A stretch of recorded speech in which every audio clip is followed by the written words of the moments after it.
संभवे गुरुवे नमः। संभवे गुरुवे नमः। अपने गुरु सहित साप दीदी के चरणों में प्रणाम। मेरा प्रणाम स्वीकार हो। आप सभी गुरु भाई बहनों के चरणों में मेरा प्रणाम स्वीकार हो। आप सभी का बहुत बहुत धन्यवाद। चैनल को सब्सक्राइब और वीडियो को लाइक करना ना भूलें। आप सभी को मेरा प्रणाम। अब सुनते आगे पुस्तक अन्न मिलाकर पेज नंबर 118 से। ठीक मध्यरात्रि को मनातूगढ़ पहुंचे। सभी की चेहरे से थकान साफ झलक रही थी। बच्चे आधी नींद में थे। ससुराल वाले जगकर बाहर निकले। पहरेदार तो जगे ही थे। मेहमान तो नीलम और बच्चों को मार देंगे। नीलम की माँ ने धीमे स्वर में तीखा बाण चलाया। अपनों के बीच बच्चों की नींद गायब हो गई। दशहरे की हलचल में बच्चे मस्त रहे। वापसी का दिन आया। हुक्म हुआ, आप लोग औरंगाबाद के रास्ते लौटेंगे। चूंकि उस रात की घटना की जानकारी घर वालों को मिल गई थी, इसलिए मुआर साहब ने लौटने का मार्ग बदल दिया।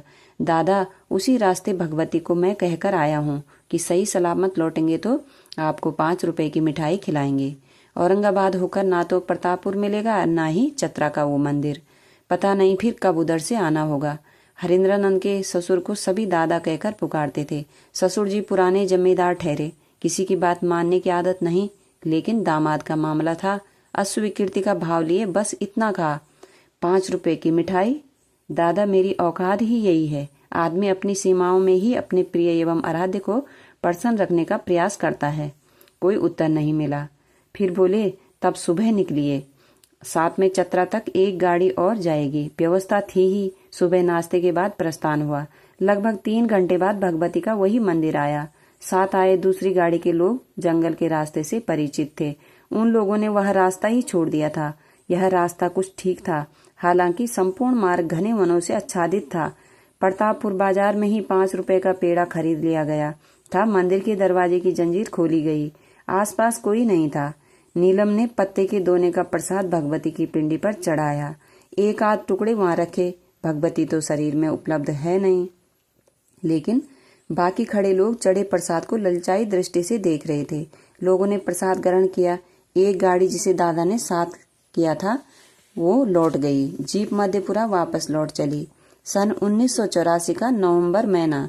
शाम में निर्धारित हवन एवं अष्टयाम की तैयारी में नीलम लगी थी। सैरसा और आसपास के क्षेत्रों से भजन मंडली भी आ चुकी थी।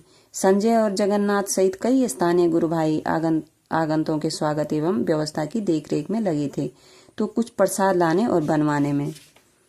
साहब भी अपने ऑफिस के काम से थोड़ा समय निकालकर घर आए थे। छोटी छोटी बारीक बातों का ध्यान उन्हें रहता है। उन्होंने जनरेटर की व्यवस्था करने को कहा। मध्यपुरा में बिजली की स्थिति अच्छी नहीं थी और फिर कार्यालय लौट गए। कचहरी खत्म होने के बाद वे एक वरीय दंडाधिकारी चंद्रभूषण रोहतगी के कार्यालय कक्ष में पहुंचे और कहा, सर, आज मेरे यहाँ हवन एवं अष्टयाम का कार्यक्रम है। आपको निमंत्रण देने आया हूँ। आप तो स्वयं पूजा पाठ में रुचि रखते हैं। चला जाए। इनके निमंत्रण को ठुकरा पाना उनके बस में नहीं था। अब दोनों सरकारी जीप से आवास पर आ पहुंचे। सर, आप शिव को क्यों नहीं गुरु मान लेते? मैं तो भगवती का उपासक हूँ ही, पूजा भी करता हूँ। माँ की जैसी आज्ञा होगी करूँगा।